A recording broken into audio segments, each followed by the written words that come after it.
Olá, tudo bem? Sejam muito bem-vindos ao primeiro episódio do nosso podcast Descomplicando a Topografia na Arquitetura. Nós vamos esclarecer a importância de dominar a topografia para ser um bom profissional na área de arquitetura. Eu sou a Juliana. Eu sou o Murilo Fernandes. Nós somos arquitetos e urbanistas e queremos passar nosso conhecimento e experiências na etapa de topografia, uma das mais importantes do projeto arquitetônico. O tema de hoje, esse é o nosso podcast número 1, né? E o tema de hoje é: por que muitos arquitetos não sabem solucionar corretamente a topografia em seus projetos? E aí, Murilo, como é que a gente começa esse pod? Isso é certo falar, né, que muitos arquitetos não sabem solucionar corretamente a topografia?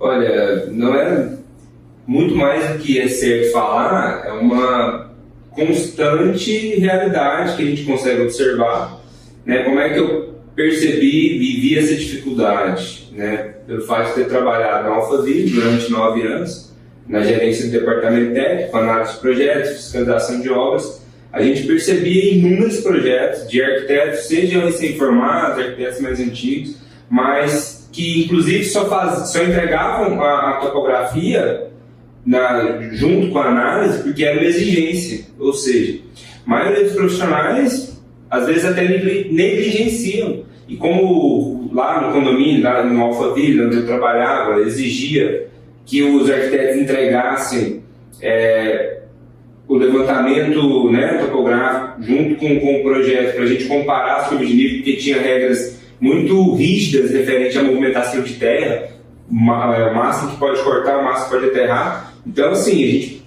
o que eu via de arquitetos ali apresentando em projeto demorava demais para ser analisado, porque apanhavam bastante para essa parte. Então, por incrível que pareça, né, é uma matéria da faculdade, deveria todo mundo sair dali sabendo, resolver bem, não ter dificuldade com isso, mas não é o que a gente vê.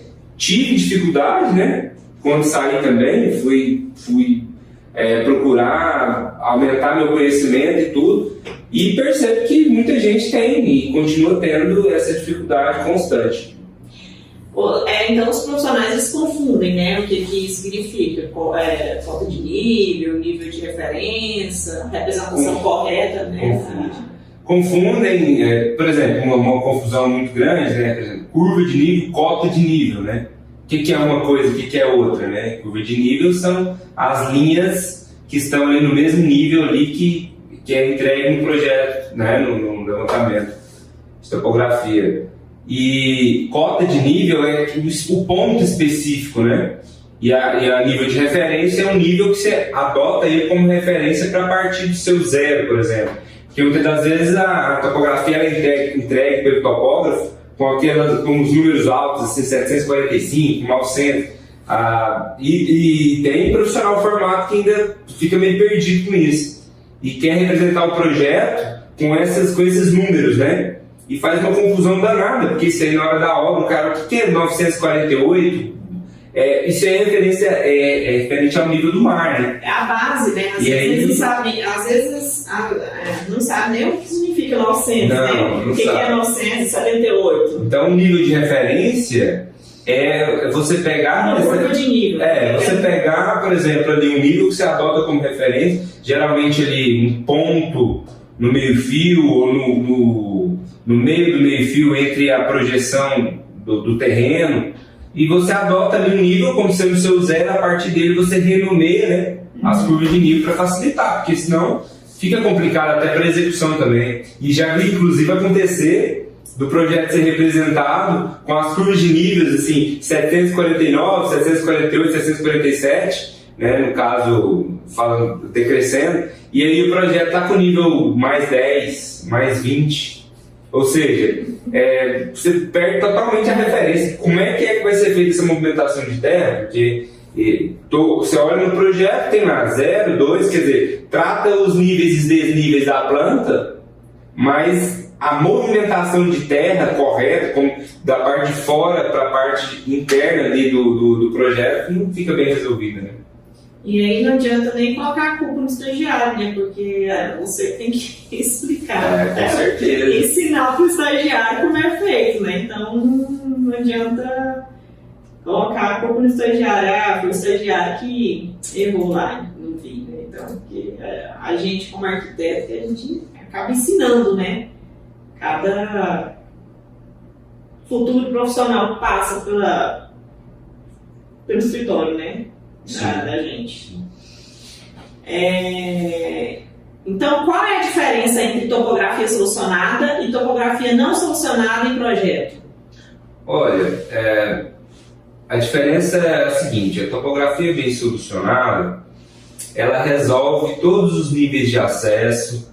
Ela, por exemplo, não é um resultado de uma decisão. Simplesmente pegar aqui, como se eu pegasse uma planta aqui, eu faço ela do nada, e venho no terreno e coloco ele, e começo a fazer um monte de acolchamento, né?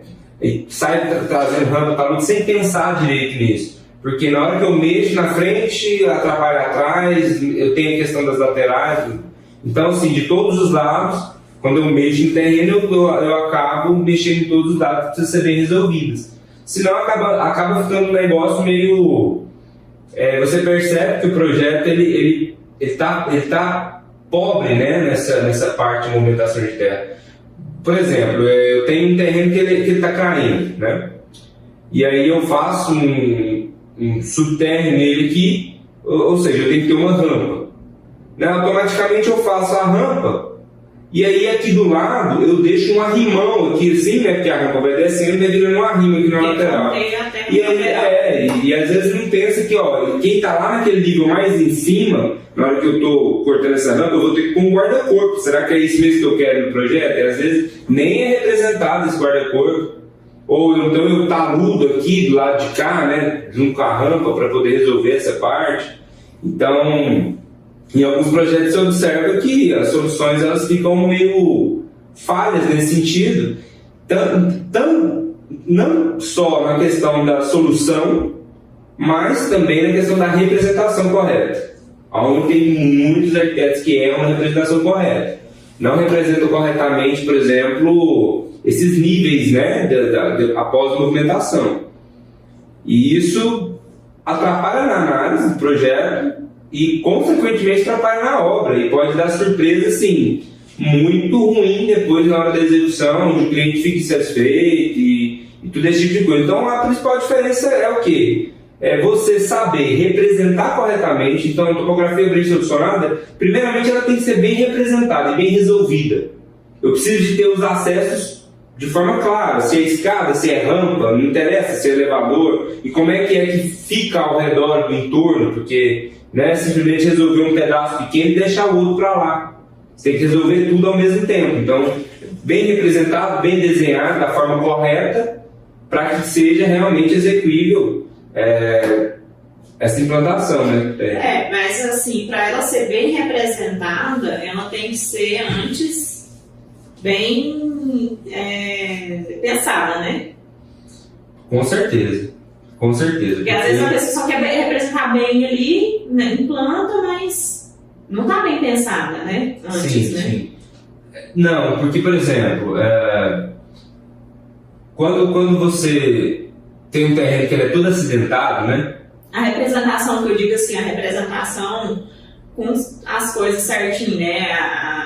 Onde é talude, onde é os níveis e tal, mas a solução na prática, o talude está muito inclinado, né? Pode estar bem representado, mas se não tem uma solução, a mão na massa mesmo, né? Exato, porque já entra um problema assim, por exemplo, tem gente que mexe e ele até entende, assim, espacialmente falando, aqui vai dar um talude, mas quantos graus de inclinação tem esse talude? E será que ele vai ficar naquilo que ele está pensando? Porque às vezes fica muito mais inclinado, aí a solução fica inexequível. Tem que fazer um arrimo e botar um guarda-corpo, igual a gente já falado, né, agora há pouco. Então, assim, tem que saber representar até onde vai esse talude, quantos por cento que você quer realmente que esse talude seja representado, porque senão realmente pode dar problema. Né? E principalmente em condomínios horizontais, né, onde você tem ali umas regras muito específicas mesmo de movimento de teto, você não pode fazer isso, não pode fazer aquilo, você tem um limite para trabalhar, então tem que saber resolver bem, porque senão o projeto vem e vai todo momento, pela dificuldade do projetista realmente conseguir passar por essa etapa, digamos assim, né, e representar corretamente. Por que dominar a topografia é importante? Por que você acha que é importante dominar essa parte, se tornar, às vezes, aprender na faculdade, né? Você não aprende tudo, você dá uma pincelada. Como que é a evolução nessa parte, né, do terreno? Por que você acha que é importante? Olha, é importante porque, primeiramente, não existe terreno plano. Acho que é a primeira afirmação que todo arquiteto tem que ter em mente. Porque a maioria gosta de fazer o projeto desconsiderando essas depressões que o terreno naturalmente ele vai ter, de um jeito ou de outro. Então, quando você faz o projeto antes de entender qual é a superfície que você vai trabalhar, o que você está fazendo? Você está imaginando como se fosse uma mesa dessa aqui, ó, plana, reta, e vai trabalhando os espaços, até aí está tudo certo, está tudo maravilhoso. Quando você vai fazer a implantação, você descobre que se você fizer isso dessa forma que você estava pensando, lá atrás vai dar um desnível de 1,5, 2 metros de altura, por exemplo. Então a importância de saber topografia é porque, que você consegue ser um arquiteto muito mais criativo, porque pode vir soluções de projeto assim, brilhantes, por conta da própria topografia do terreno que viabiliza isso, quantos pavimentos você vai trabalhar, vou acessar por aqui, porque aqui praticamente quase que eu não vou ter rampa, eu já pego a parte mais baixa do terreno, ou não, eu quero ter uma rampa, vou aproveitar essa rampa, tomar partido do projeto, ou seja, o que pra gente acaba sendo uma certa dificuldade, né? Muita gente gostaria que só tivesse terreno plano, né? O que é mais fácil trabalhar, porque você não precisa quebrar a cabeça com isso, mas se você observar, os projetos mais bonitos, mais belos, que chamam mais atenção, são esses projetos desafiadores, um pico de uma montanha, né? Ou então você tem um fundo de vale, você vê tanta ideia criativa que surge a partir disso e saber resolver isso bem. Lembrar que hoje existe a NBR 9050, que ela não pode ser deixada de lado de maneira alguma. Qualquer acesso de uma pessoa que não tenha nenhuma dificuldade, ela terá, né, uma pessoa, né, com cadeira de roda ou com mobilidade reduzida, ela também tem que ter o mesmo acesso. Então é preciso resolver, é importante, né? Então a questão que engloba soluções criativas, também acessibilidade, né? É importante porque também tem essa questão que é muito forte, a questão da acessibilidade, e sem dominar a topografia é a mesma coisa assim de você ter uma falha de todos os atributos que você tem que ter para ser um bom, excelente profissional, né, como arquiteto. São várias etapas, né? Se você não domina a topografia, né, não adianta ter uma fachada bonita. Não, você não vai ter, você sempre vai ser travado até para ter solução assim, do projeto. Você não vai abrir sua mente para a criatividade. Seus projetos vão demorar demais para ser aprovados, pode ter certeza que até se representar, e com certeza assim, o arquiteto não consegue nem deslanchar na carreira. Acho que esse é um ponto que tem que estar muito claro, tanto na questão de saber entender, saber resolver, quanto representar. Então, o maior benefício assim, de dominar a topografia seria essa entrega mais rápida, assim, né? Com certeza. Eu acho que eu falo de experiência própria, que quando eu saí da faculdade, né, a gente pensa que sabe até, e quando você pega o primeiro projeto desafiador, assim, eu me lembro que eu fui fazer uma implantação, eu estava tendo dificuldade, porque aí eu ia, fazia, refazia e via de novo, e passava o corte, não era aquilo que eu estava pensando, e aquilo bagunçava na minha cabeça, na minha mente. Então, assim, o tempo que eu perdi, até eu conseguir absorver, fazer um monte de corte, eu tinha que ficar fazendo um monte de corte para entender, às vezes um ponto terreno era bem complicado. Ele nem caía assim, ele nem era em aclive nem em declive, ele era todo irregular. Então essa irregularidade dele toda, né, imagina, cheio de altos e baixos dele, fez com que eu ficasse passando corte um monte de lado, eu não estava entendendo direito como é que eu resolvia de um lado, lembra que eu tinha falado? Resolve de um lado, do outro atrapalha. Como é que eu ia fazer para... Eu lembro que era uma praça que eu estava fazendo. E assim, nossa, eu perdi muito tempo com aquilo, certo? E ainda mais porque na época eu estava resolvendo em 2D, né? Então eu não estava nem usando o programa de 3D que hoje tem. Facilita, mas não é... Não adianta a pessoa achar que ela aprendeu a mexer no Revit ou no ArchiCAD, que ela vai simplesmente arrebentar em terreno, sair, modelar e criar um monte de soluções, não é muito bem por aí não. Aí quando pega o 3D é que vem muita coisa.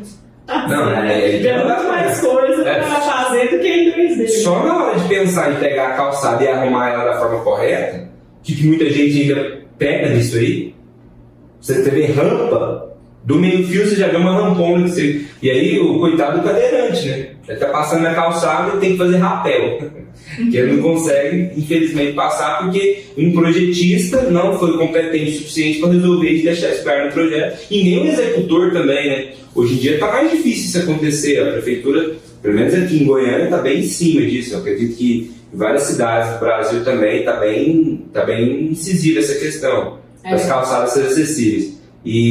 Mas em pouco é isso também, definir o nível do platô, sem considerar isso, você acaba que não tem outra opção de você fazer uma rampa, porque se desconsiderar a calçada para começar a rampa, por exemplo, pode ser que o negócio fica, né, porque errou nisso.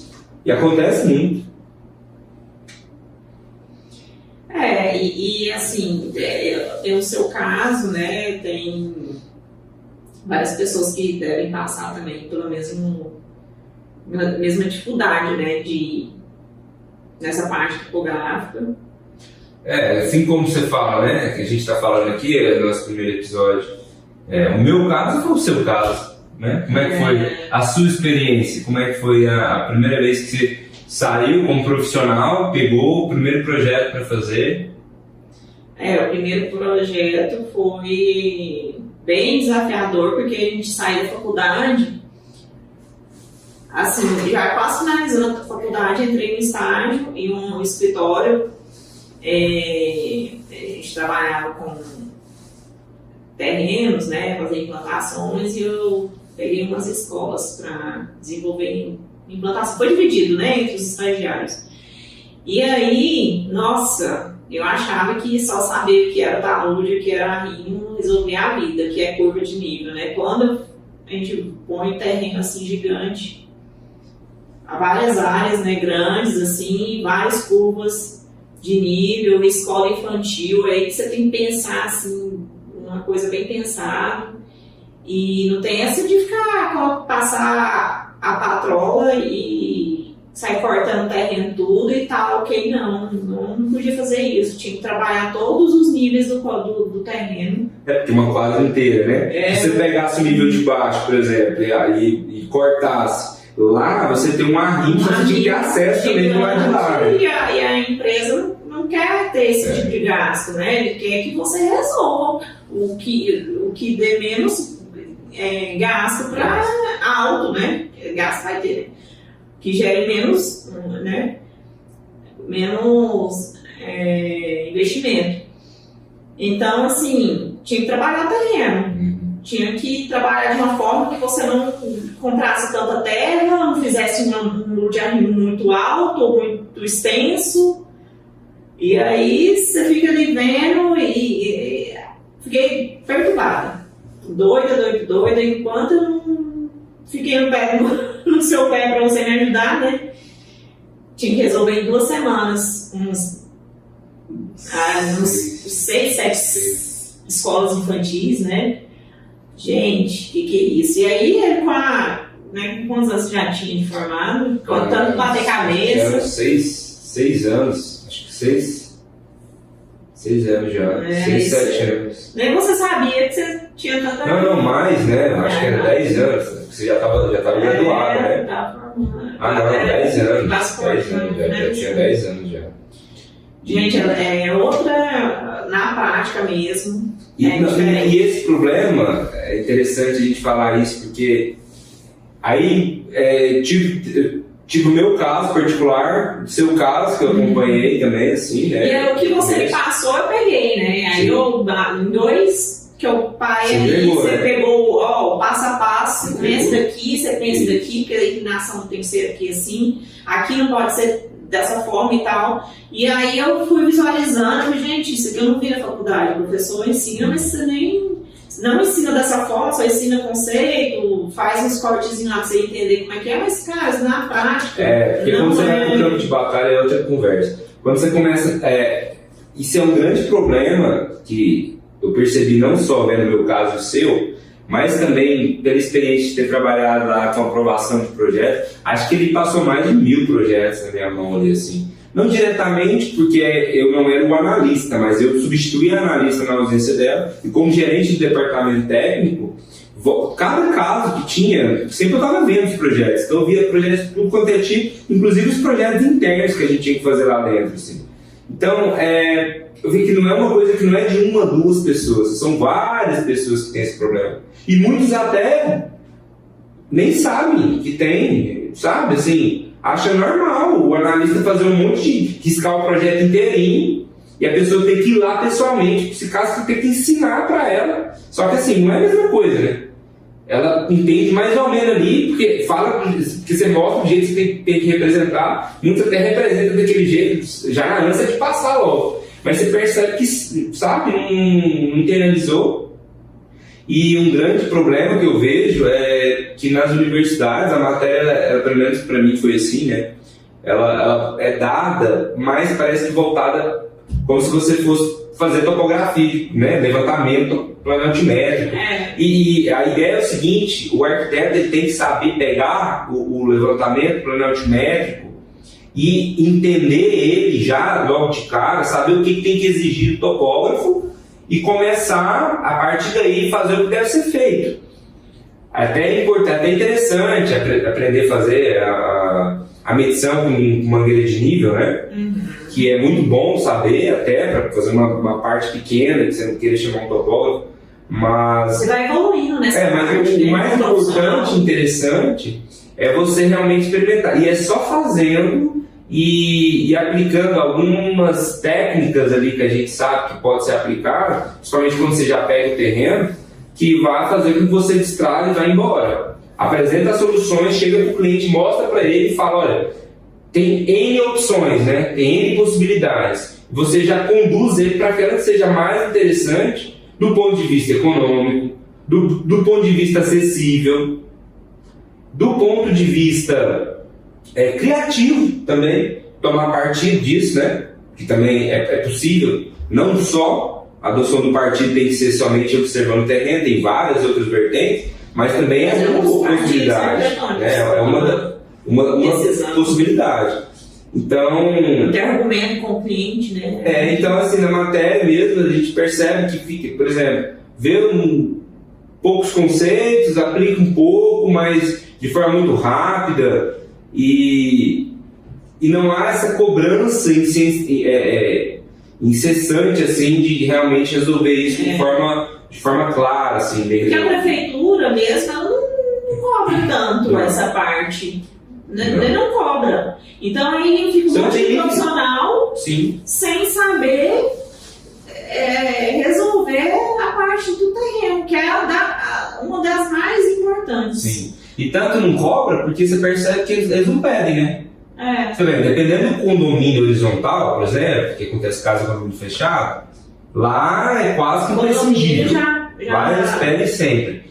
Porque precisa conferir essa questão da regra, porque a casa vai ficar alta demais e ter problema de privacidade entre os vizinhos, que acontece constantemente. E cobra bem cobrado, né? Porque tem a altura mínima, máxima de máximo de aterro, altura máxima de corte, de aterro, de profundidade máxima, de corte. Então você não pode nem. Não. E aí, só que na prefeitura não tem isso, né? Se você representar, você botar as curvas de nível, e tem gente que mente a linha natural do terreno no corte, porque não sabe fazer, não sabe realmente passar a linha natural. Mente. E aí quando só faz alturas, dá pra ver ali. Não é. Vamos buscar ali pra você ver. E assim, ainda mais agora que para mim aqui, vamos pegar um exemplo aqui na cidade de Goiânia. Hoje a análise de projeto não é mais minuciosa igual era, a responsabilidade é tudo profissional. Então se você fizer besteira, eles podem até aprovar, e lá no final, se acontecer alguma coisa e não receber a certidão de conclusão de obra, por exemplo, o profissional vai se responder vai se virar com o cliente dele. E isso, você não tá, até, nossa, você imaginar prejuízo que isso pode acarretar, né, por conta de um projeto mal feito, mal resolvido, não só nisso, mas em todas as outras coisas. Mas isso é um ponto muito importante, porque representa as curvas de nível lá de qualquer jeito, porque assim, ó, pelo menos a prefeitura, que ela não pega o levantamento do altimétrico assinado pelo topógrafo, quem quer que seja, a RT não pede, né? No município não sei os municípios por aí, então, pode ser que algum outro peça, mas aqui, por exemplo, não pede. E ao redor aqui também, o senador Caneda, a Aparecida de Goiânia, também não pede levantamento pelo altimétrico. Então o arquiteto desenha, a equipe dele, sei lá, né, como é que ele faz o projeto do escritório, representa de qualquer jeito. E aí você vê lá, vamos colocar a linha natural terrena aqui no corte, tá tudo errado. Isso também para execução é terrível, né? Surpresa desagradável de achar que você vai ter que tirar X de terra, você tem que tirar X vezes 3. Como é que você acha que fica a reputação desse profissional perante o cliente? Não, o cliente fica sempre naquela, nunca mais, obra só dor de cabeça. Isso aí. Por quê?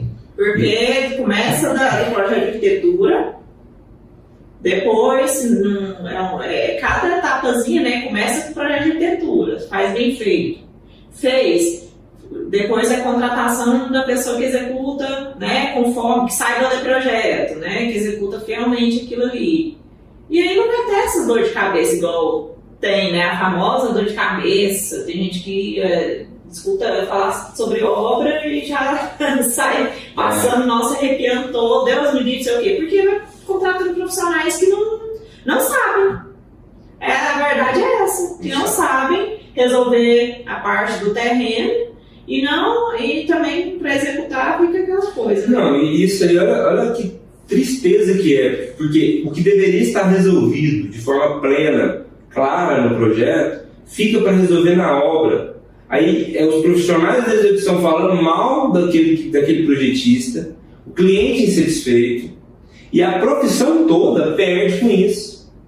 Porque você tem um monte de arquitetos que estão deixando seus ofícios do que deveria fazer em projeto para que o engenheiro faça. Assim, também tem engenheiro projetista também, mas vamos falar assim do engenheiro de obra, né? Vamos falar assim, do engenheiro da execução ali, o responsável técnico da execução. Ou pior, deixa pedreiro, né? Um cara que nem é engenheiro, nem... Exatamente. A formação dele então, é que ele só. Construiu há 30 anos já a casa e não sabe fazer. Não, assim, não pisa no canteiro de obra, não vai lá verificar o que está acontecendo e vai entregando esses projetos assim, mais ou menos, mal resolvido, mal desenhado. E é impressionante ver a quantidade, assim, é assustador mesmo. Você pegar e ver, é claro que existe muita gente boa também, né, faz justo, tem projetos assim, fantásticos, excelentes. Né? Mas a maioria muita gente, muitos profissionais deixam muito a desejar nesse ponto aí. Né? Então essa parte de não saber dominar a topografia é isso, né? Não, isso que acontece, né? Isso. Projeto não resolvido. Projeto não resolvido, cliente satisfeito, demora na aprovação, consequentemente, o valor da hora desse profissional que fez esse projeto é inviável. Se brincar, para para trabalhar. Quantos profissionais você vê falar que para para trabalhar? Quantos? Pode até não falar. Mas assim, se botar na ponta do papel desde quando pegou o projeto, de quando ficou apanhando, resolver e vai naquela labuta, e a aprovação demora muito mais do que demoraria se fosse mais, né, se soubesse de forma mais clara o que está fazendo.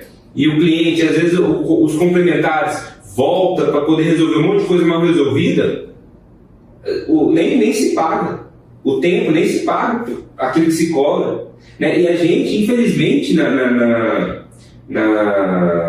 na profissão de arquitetura, a gente sofre na pele, porque a gente quer cobrar preço decente, que é um preço que, assim, que é justo para o cliente não quer pagar, porque tem um monte de profissional fazendo a preço que você acha que não é possível. Está cobrando isso. Mas quando você vai ver os projetos, quando você pega e abre e vai, você entende. Justifica, né? Aí você entende. Então, assim, a gente tem que lutar para que isso continue acontecendo. Por quê? Porque é ruim para todo mundo. É ruim para o mau profissional e é ruim para o bom profissional também. Porque o bom profissional fica quase que difícil para poder realmente mostrar que realmente o valor que aquilo tem. E o profissional ruim está com a reputação cada vez pior. Muitos até mudam de profissão, né? Tem gente que até nem continua na área. Não consegue, né, desenvolver um bom projeto. E é isso, né? E a gente tem que ficar tentar, né? A gente viu a necessidade de quanto é necessário essa parte, quantas pessoas profissionais formam, né, e ficam perdidos e vão, sei lá, às vezes mexe só com projetos de interiores, porque fica com medo de pegar, né, e acho que é bem isso mesmo. Sim. Então, assim, onde você vê que as pessoas mais erram nisso, né, assim, Sim, onde que elas erram mais, assim, nos projetos? Parte do arquitetônico, projeto preliminar? Todas as etapas. Porque no estudo preliminar, se ela não consegue resolver direito, ela entrega um estudo preliminar, a pessoa enxerga uma planta ali, ela enxerga alguma coisa, só que aquilo ali não está bem resolvido. Na hora que vai para o anteprojeto, na hora que vai para o projeto técnico mesmo, né, o projeto básico, enfim, de aprovação, ele fica todo cheio de acochambramentos, que eu vou chamar assim. Deixa de colocar o nível para poder não ter que... Tá vendo que alguma coisa não está certa, mas deixa de representar. Não, vai... desenha o talude de a forma errada que ele deveria estar desenhado por aquela solução que foi feita. E aí você percebe que então, todas as etapas tem erro de representação, de solução. E vai para a obra, às vezes, projetos assim que, cara, não dá para executar. Agora, a gente precisa separar muito bem que existem soluções ruins, representações ruins. Existem soluções que talvez chegue no momento da execução da obra, tenha os construtores ou o proprietário tenham interesse de alterar por conta do custo dessa solução, porque talvez seja o mais em conta, né? Você fazer muro de arrimo para conter terra não é barato, enfim, tem vários tipos de soluções que às vezes pensa que é barato e não é tão barato assim. Tem que analisar e só consegue analisar no projeto. Então ela tem que analisar. Então, assim, desde a concepção do estudo preliminar, passando por todas as etapas, até chegar no projeto executivo mesmo, né, a pessoa tem que, realmente, é importante ela dominar essa etapa, né? É muito importante o projeto dela. Então, vamos fazer assim, vamos dar umas dicas para as pessoas de um passo a passo inicial. Por onde você acha assim que... Você acha não, né? Você diz que tem que começar, porque você já está na prática, né? E o que vem fazendo vem dando certo. Então, assim, qual a dica que você dá para as pessoas, assim, de por onde começar? Por onde eu começo? Quando o cliente quer que eu faça, né, um projeto residencial, por exemplo, né? E aí, por onde que eu começo? Olha, Ele começa pela setorização? não, olha, Né? primeiramente, Então, assim, antes de qualquer coisa, assim, é importante, óbvio, a gente sabe que precisa do estudo preliminar, do programa de necessidades, né? Tá, com o programa de necessidades, sabendo qual é a necessidade, qual é o tipo de projeto, tudo, eu acho que antes de começar a riscar no papel, é importante você entender como é que o terreno daquele local, como é que ele é. É importante ir no local. Acho que mesmo você pedindo o planeamento métrico, então vamos lá, primeira coisa, vai no local. Primeiro Passo, vai no local, vai entender como é que é o terreno, como é que é o entorno. Isso aí, me manda foto, não é a mesma coisa. Para mim não é a mesma coisa. Acho que você ir lá e ver com seus próprios olhos, entender, sentir, dá para fazer, dá. Entendeu? Mas assim, você está me perguntando, né, qual que é o passo a passo que eu entendo ser o melhor, é você ir no local, se tiver possibilidade. Passo a passo do sucesso, né? Que é o óbvio, depois, mas muita gente ignora, né? Essas parte óbvia. Para começar a fazer toda a parte gráfica, né, do estudo preliminar, tem que ter o levantamento do métrico. Então, a forma de organização, depois, primeiro, você começa, você vai no terreno, no local, né? Isso. Primeiro, ir no local, né? Faz o programa de necessidades, depois... Mas depois que você recebeu o levantamento topográfico? Tanto faz. Você pode receber o levantamento primeiro e ir, ou ir primeiro e depois solicitar o levantamento para receber. Mas começar a desenvolver estudo sem entender como é que o terreno se comporta e como é que você pode aproveitar para fazer isso, tem gente inclusive que fala, não precisa de levantamento para planeamento, não, o terreno é plano. Não existe terreno plano. É que a gente fala isso porque tem clientes que vêm só com a delimitação do terreno. Isso. Aqui, ó, o terreno é esse aqui, ó. É 30 por... 12 por 36. Não, 12 por 36. É 12 por 36. O que dá para fazer? Não é bem assim. Se você resolver uma planta que caiba dentro dessas dimensões, e aí, se for quase que se cair 4 metros da rua até pro final, e aí, quem vai virar isso? Você pegou um projeto assim, né? Então não é por aí. Então é preciso realmente entender. Aí outra coisa importante, depois dessa parte, que aí você faz o estudo preliminar já trabalhando a movimentação de terra mais pertinente. Você vai fazer, obviamente, algumas soluções diferentes para ver o que fica melhor, vai mostrar para o seu cliente, lógico, mas aí você já começou com o pé direito, né? Depois vem a parte de representação correta das modificações, né, das curvas de nível, porque isso interfere até na forma que você quer. Eu quero talude mais suave. Como é que eu modifico e mostro essa modificação das linhas originais e das linhas modificadas? Eu sempre gosto de representar esses projetos. Eu acho muito importante. Tem gente que não faz. Faz os níveis todos e tal e deixa só as curvas originais. E não mostra o que é que vira. Para quem é da velha guarda, né, que os arquitetos mais antigos antigamente fazia muita maquete física, né? E na maquete física é interessante porque você tem que praticamente fazer o traçado das modificações das curvas para poder, na hora de cortar, né, cada partezinha, montar o talude. Fazer o talude, fazer os cortes, platô, arrimo e tal. Então é um momento que até ajuda bastante a entender isso. Mas hoje em dia com maquete eletrônica... substitui um pouco, né? Substitui um pouco. Mais rápido, assim. Mas...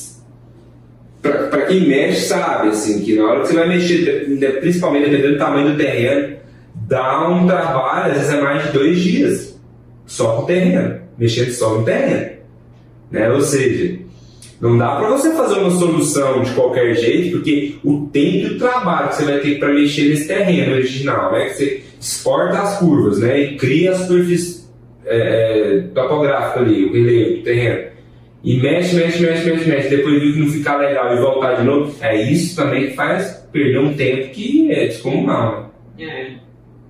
Então é isso, primeiramente ir no terreno, depois pegar o levantamento planimétrico, fazer um estudo preliminar, entendendo o que é que você está propondo e qual vai ser as soluções em todos os lados, né? O que vai virar e resolver isso bem, e representar corretamente, inclusive demonstrando as modificações tanto em planta quanto em corte. Eu acho que isso, em relação à topografia, é importantíssimo. Então é isso, gente. Esse é o nosso pod número 1. O tema foi porque muitos arquitetos não sabem resolver a topografia em projetos, né? E estamos aí, né, para qualquer pergunta que fizerem, podem colocar perguntas aí embaixo, né, do vídeo, comentar, e a gente vai tentar responder, né? E coloque aí quem quer dúvidas outras dúvidas, né, em relação a isso, e quiser que a gente fale sobre algum tema em algum episódio, né, põe aí as dicas pra gente, que a gente vai tentar, né, mas a gente consegue, a gente vai conseguir aí fazer vários vídeos aí para ir sanando essas dúvidas, né, e vamos nos unindo, né, cada vez mais. Excelente, eu estou me sentindo em casa. Muito obrigado aí, um abraço para todo mundo e a gente se vê até o próximo episódio. Tchau, tchau.